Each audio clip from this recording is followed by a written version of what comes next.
Nintendo Switch 2 is definitely coming in 2024. Fast loading times, DLSS upscaling, zero drift magnetic controllers, Unreal Engine 5 power, ray tracing, and even iPhone 15 Pro are all involved in putting the Switch 2 in your hands by the end of 2024. Welcome to Gameless Plus, my name is Josh, and here is Switch 2, the 3 reasons it's definitely launching in 2024. Starting this short list off at number 3, iPhone 15 Pro and handheld PCs. Boy, oh boy, is there a lot of competition growing in the handheld market. It's been over 6 years since the Nintendo Switch was originally released. The market has loaded up extensively since the original Switch came along. Now you can get a Steam Deck, an Asus ROG Ally, and soon you'll even be able to get your hands on the Lenovo Legion Go, which is another handheld gaming PC that has Joy-Con-like detachable controllers and a kickstand. On top of all of that, the newest iteration of the iPhone, the 15 Pro, was recently announced and will have native console games playable on it like Resident Evil Village, Resident Evil 4 Remake, Death Stranding, and even the upcoming Assassin's Creed Mirage. Although this may seem like it could be a problem for Nintendo, they're packing similar technology to the iPhone 15 Pro under the hood of the Switch 2, as we've been finding out. The flat-out fact is that Nintendo is not worried about any of these handhelds. I'll talk more about the technology itself later on in the video. These other systems range in price from a base model Steam Deck at $400 all the way up to $1,200 for the new iPhone 15 Pro Max. The simple fact of the matter is that none of these other systems have Nintendo games. Nintendo is not going to release a system that costs more than $400 or maybe $450 at the most next year. I mean, they're obviously not worried, but the Switch has definitely been in need of a hardware upgrade to keep up with the current generation of consoles like PS5, Xbox Series X and S for a while now. Up to this point, what Nintendo lacks in sheer hardware power, they have been making up for in innovation and game exclusivity for the Switch. But the clock is ticking, and Nintendo is primed to bring out one of the most competitive possible systems with the Switch 2 in 2024. Which brings us to the next item on the list. At number 2, Nintendo launch history. Come with me for a moment in the Wayback Machine. All the way back to July 15th, 1983, the date that Nintendo Entertainment System was brought into the world. Yes, 40 years ago, Nintendo's been releasing video game systems for 40 years. That is crazy. Anyway, it was more than 7 years later that Nintendo released the Super NES on November 21st, 1990. Another 6 years later, on September 29th, 1996, the Nintendo 64 came into the world. Boy, did I love my Mario 64. It was such a great game, good memories. A mere 5 years later came the GameCube on November 5th, 2001. Nintendo's strange purple box with the miniature game discs. It also had some great games, but it wasn't the best performing system after the N64. Another 5 years later, Nintendo came out with the Wii on November 19th, 2006. 6 years after that came the Wii U on November 18th, 2012. It was an abysmal failure in comparison to the Wii's massive success, but Nintendo pressed on, and finally, 5 more years later, came our beloved Nintendo Switch on March 3rd, 2017.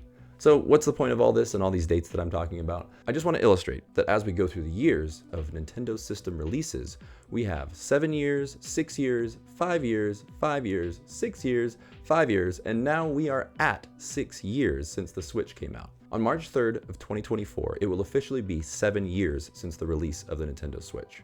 I just don't see Nintendo waiting any longer to release their next system. They never have. You know, it just so happens that a lot of information was given to developers at the recent Gamescom conference behind closed doors. One of those factors was March of 2024 being mentioned in relation to the release of the Switch 2. If the system is going to be released in March of 2024, we should expect to hear about it in October, but I honestly highly doubt that. I personally think that March will be the announcement month for the release later in 2024. Maybe September? But keep in mind, 5 of the previous systems came out in November, so it's a good holiday season release. So we'll just have to wait and see. Needless to say, we have some great news on the horizon. The floodgates will soon be open. Another thing I want to mention is the current game cycle on the Switch. We've already gotten a major mainline Mario game with Super Mario Odyssey, we got 2 Zelda games, another Pikmin game, Metroid Dread and Metroid Prime Remastered. The system is definitely in its final stages. Granted, there are still some fun games like Super Mario Bros. Wonder coming out, as well as the re-release of Super Mario RPG and Princess Peach Showtime. Pretty much everything announced at the most recent Nintendo Direct that is an official Nintendo game is just a remake, which also points to the end of the system's cycle. What happened to Metroid Prime 4? How about that as a launch title for the new system? It would also make sense for another mainline Mario game to come out with the launch of Switch 2. It has been 6 years since Mario Odyssey came out. Also, Nintendo has said they are already working on the next Zelda game, which is obviously a few years off, but they're definitely using the new hardware. Which brings us to the number one reason we will see the Switch 2 in 2024. At number 1, the hardware leaks. The internet has been buzzing about the news of the Switch 2 hardware being revealed behind closed doors at Gamescom to developers. The news was originally reported by Eurogamer, then corroborated by Video Games Chronicle, both reputable news sources, not just some random leaker scammers. According to them, the Switch 2 demo included Zelda Breath of the Wild running at 4K and 60 frames per second, which is not surprising, other than the fact that it's an older game. The thing that was the big deal about it was that it had super fast loading time. The fast loading times on the PS5 and the Xbox Series X are one of the best things about current gen gaming. When I play my Switch nowadays, I get a little annoyed because I'm spoiled by the other systems with their fast loading time. I am ready for the upgrade. The fact that they showed a Breath of the Wild tech demo at higher resolution and frame rate does bring in the question of backwards compatibility. As much as I would like for it to be true, I feel like Nintendo would get away with not making it backwards compatible, but by simply re-releasing games over time like they've done in the past. Although it would be kind of sad not to get the chance to see Tears of the Kingdom with upgraded graphics. It's already beautiful, but imagine with 4K resolution and 60 frames a second. But then again, they're going to come out with so many new games, I don't think it's going to matter that much. You know, it is worth noting that the Wii U was backwards compatible with the Wii, so it is definitely still a possibility.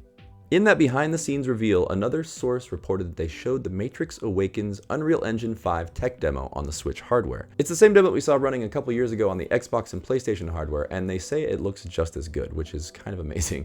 The fact that Unreal Engine 5 will be able to work on the Switch 2, and that it's powerful enough for Unreal Engine 5 as a handheld is pretty exciting. The hardware has been compared to the PS4, but with more recent reports, it sounds more like it's going to be somewhere between the PS4 and the Xbox Series S in power. Back to that technology that I mentioned earlier. With DLSS upscaling technology, the Switch 2 has advanced ray tracing enabled and visuals that are comparable to Sony and Microsoft's newest hardware. Keep in mind though, the system will definitely not have the raw processing power of those systems. But with DLSS technology, it will look a lot closer to it than was possible in the past. Without trying to overload you with technical jargon, what DLSS does is basically uses AI to upgrade the graphics to a higher level. This is the exact same kind of technology that the iPhone 15 Pro is showing off with these new native console games running on the phone. Theirs is just called MetalFX, not DLSS, but it's the same kind of thing. This DLSS technology is really quite amazing and is even being used in high-end systems. I was just watching some DLSS upscaling for Starfield on PC, and it looks even better than it did before. Still talking about hardware on Switch 2, there have been some additional reported leaks of patents, not only for the screen on the Switch 2, which is sadly LED, not OLED, but also for a new liquid and magnet no-drift analog stick that seems like it'll be on whatever new Joy-Cons we'll be holding in our hands next year. The Switch has already been amazingly compatible, albeit somewhat dumbed down, with games being released on it like The Witcher 3, It Takes Two, Mortal Kombat 1, the upcoming Hogwarts Legacy, and Batman Arkham Trilogy. The fact that any of these games are playable on the current Switch makes the future look that much brighter for the Switch 2. It's also worth noting that it was announced during the Microsoft hearings earlier this summer that Call of Duty games will be released on the upcoming Nintendo system. So basically, Nintendo is catching up to everyone else and will be able to stay in the game with their new system for at least another 6 or 7 years. People keep saying take all this information with a grain of salt. I'm saying there's enough information out there that we can definitely expect the system next year. Maybe it won't be called the Switch 2 at all. Maybe it'll be called something else entirely. Maybe we'll get a whole different kind of system. They have such a great thing going. I wouldn't mind if it was called something else. That would be a fun surprise, but I mean, they went from the Wii to the Wii U, so I feel like going from Switch to Switch 2 just makes a lot of sense. So there you have it. Switch 2, the 3 reasons it's definitely launching in 2024. I'm releasing this video a little over a week before the Tokyo Game Show, which I am sure they're going to show developers a lot more stuff about the Switch 2. I'm wondering if we're going to get any more leaks or more information, or if they're going to keep everyone really locked down until March when they actually announce it. Or maybe it'll just be October. We'll see. What do you guys think about all this? Do you think it's going to actually come out in March? Or do you think they're just going to announce it in March? Do you think it'll actually be called the Switch 2? What about backwards compatibility? Do you really want that? Do you need that? Is that a requirement? There's so much to talk about. Let's talk about it in the comments below. If you enjoyed this video, please give it a thumbs up. And to catch all my upcoming videos, click that subscribe button. Thank you for watching. I'll see you next time on Game List Plus.